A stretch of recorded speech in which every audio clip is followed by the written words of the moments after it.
Hi guys, कैसे हैं आप लोग। This is architect Awan Ahmad from prepare design studio. आज हम डिस्कस करने जा रहे हैं एक बहुत ही इंपॉर्टेंट एस्पेक्ट बिल्डिंग कंस्ट्रक्शन का, विच इज़ स्लैब। आपने देखा होगा स्लैब को जब भी हम कास्ट करते हैं कुछ एरियाज़ में स्लैब को हम संक कर देते हैं। स्लैब को संक क्यों करते हैं? ताकि आपकी ड्रेनेज लाइन, आपकी पाइपलाइंस उसमें आराम से आ जाएँ।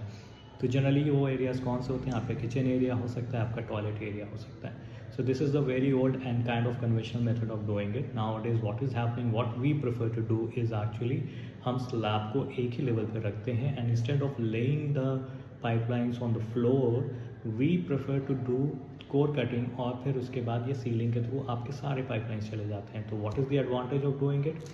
In case of any maintenance, in case of any leakage, आपके पास ये opportunity रहती है, you just have to unscrew the false ceiling and you can do the maintenance at a very minimal cost as compared to the conventional method. In case अगर उसमें कुछ चीज़ ख़राब होती है या कुछ भी होता है तो what you supposed to do, आपको पूरा का पूरा फ्लोर डिमोलिश करना पड़ता है, उस पाइपलाइन को आइडेंटिफाई करना पड़ता है, उस पाइपलाइन को फिर से रेक्टिफाई करना पड़ता है and the again the things goes like that and आपको वापस से फ्लोरिंग करनी पड़ती है। मैनी टाइम्स व्हाट हैपन्स कि आपको सेम मैचिंग टाइल नहीं मिलती and you have to completely change the interior of your toilet area or the kitchen area. So this is what we were trying to convey to you today. Thank you so much.